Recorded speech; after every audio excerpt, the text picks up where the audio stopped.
Bom dia, meus alunos, tudo bem com vocês? Hoje nós vamos estudar na matéria de Geografia o assunto de vegetação. Esse assunto de vegetação não está, vamos dizer assim, longe ou afastado do assunto que nós vimos na semana passada. Não, porque na semana passada a gente fez uma introdução falando sobre um ponto específico, porque todo esse assunto, tanto da semana passada como de hoje e da próxima semana de geografia, está relacionado e está interligado entre eles. Então, o assunto geral, vamos dizer assim, é a superfície da Terra. É o assunto da unidade 5 aí do livro de vocês. E hoje nós vamos aprofundar no assunto de vegetação. Semana passada foi clima e tempo atmosférico. Hoje nós vamos aprofundar, vamos falar sobre a vegetação. Vamos pensar o que é vegetação. Pensaram o que é vegetação? Quando a gente pensa em vegetação, a gente pensa em o quê? Em algo vegetal, de algo, vamos dizer assim, ligado à natureza. Realmente é isso. Vegetação, se vocês for olhar aí no livro de vocês, na página 186, ele vai classificar a vegetação como um conjunto de plantas, olha, é um conjunto de plantas que nascem, crescem, se desenvolvem naturalmente. O que significa isso naturalmente? Significa que é a natureza, a própria natureza, que vai ajudar, contribuir para que essas plantas vegetais possam nascer, crescer e se desenvolver naturalmente sem, vamos dizer assim, sem nenhum toque do homem, mas é algo natural. A região vai ter a sua própria vegetação. E assim, essa vegetação que vai ter em cada região, especificamente, vai depender do clima daquela região. Se aquele ali for um clima mais úmido, se for um clima mais seco, então a vegetação vai já ser diferente. Então, dependendo do local e dependendo do clima, a vegetação vai ser diferenciada. Então, o clima vai ser uma das condições para favorecer o tipo de vegetação naquela região, correto? Nos locais em que chove muito, há grande quantidade de tipos de plantas e árvores. Então, tem lugares que constantemente está chovendo, então vai favorecer, vai influenciar que ali tenha um tipo de planta adequado, vamos dizer assim, para aquela região. O livro ele vai falar que naqueles lugares que chove pouco, então vai fazer com que as plantas dali não se desenvolvam muito, não cresça, mas seja de nível, vamos dizer, de pequeno porte. E aí no livro ele dá um exemplo desses cactos, tá vendo? Que é próprio das áreas da Caatinga. Então, por que essas plantas aqui, os cactos, são pequenas, são de níveis pequenos? Porque chove pouco. Então, essa é uma região da Caatinga. O Brasil é muito rico e existem muitos tipos de plantas, de vegetações. E dentre dessas vegetações, podemos classificar algumas. Aí a prova vai falar que o nome de algumas dessas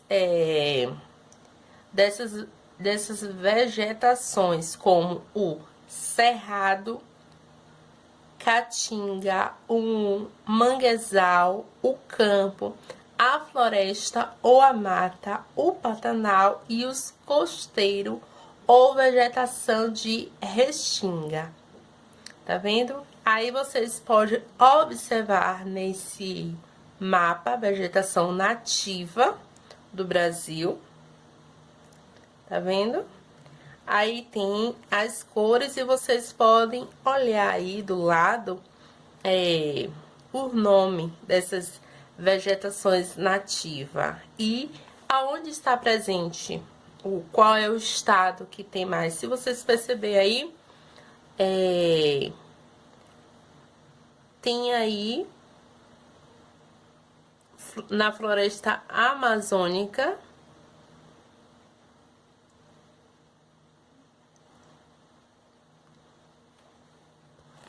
cerrado. É um tipo de vegetação que vocês podem encontrar aí na página 187, que está em negrito logo no último parágrafo.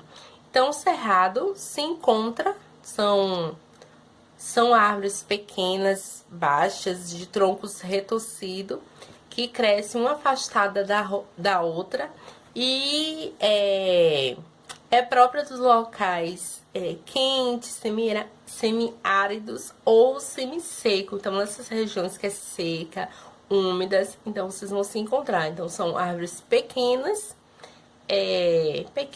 baixas, e ela cresce uma afastada da outra, não é próxima, mas é muito afastada, e encontra nessas regiões que semisseco, semiárido, nessas regiões próprio que é quente. Caatinga.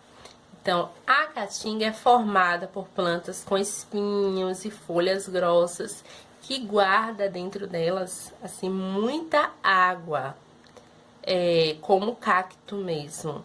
E é uma vegetação própria das regiões quentes e secas. Então, no lugar que nessas regiões secas e muito quente, vocês vão encontrar esses tipos de planta como o cacto, que elas carregam em si muita água. E o interessante eu tive uma experiência de numa região dessa, bem seca, bem quente, na região de Manoel Vitorino, lá aí no sudoeste da Bahia. E lá tinha um lugar conhecido como Caatingal. E tinha muito desses cactos. E na época, assim, do verão, na época mais quente, era um dos grandes alimentos, vamos dizer assim, para os animais, para matar até a sede. Porque dentro dessas plantas carrega dentro de si muita água. Nessa região também eu lembro que eu tive a experiência, a Pro teve a experiência de visitar. É uma região que tem muitos umbus. E se a gente for chupar os umbus de lá mesmo, não daqui, mas de lá, são umbus gostosos, cheio de água, doce. Então, essas frutas, essas plantas, é próprio dessas regiões secas e quente. Se a gente olha o chão mesmo, não tem nem água. Mas, porém, dentro dessas plantas, elas carregam em si muitas águas. E essas plantas vão ser plantas que vão servir, principalmente na época da seca mesmo, na época do verão, calor quente, como alimento para os animais. O manguezal pode ser encontrado no litoral em lugares alagados. É formado por plantas baixas e rasteiras. Muitos peixes se reproduzem nos mangues. Então, nessas regiões, vocês vão encontrar muitos peixes que vão se reproduzir nesses mangues. O campo, que é formado por plantas baixas, nas quais predomina espécies de gramínea, é muito aproveitado para pastos de gado. Então, nesses campos, vocês vão ver muitos gados pastando. E mata. É o tipo de vegetação formada por altas árvores que crescem muito perto uma das outras. No Brasil, há a floresta Amazônia, onde predomina árvores com mais de 30 metros de altura, e a Mata Atlântica, uma das florestas mais ricas em biodiversidade do mundo. Tem os costeiros ou vegetação de restinga, são formações vegetais encontradas em solos arenosos das regiões costeiras. Eles fazem parte da Mata Atlântica. Na vegetação costeira, há várias espécies de plantas que o ser humano usa em sua alimentação, na medicina, para fazer os medicamentos e até mesmo para fazer decorações. Então, vocês vão encontrar esse também. Tem o Pantanal,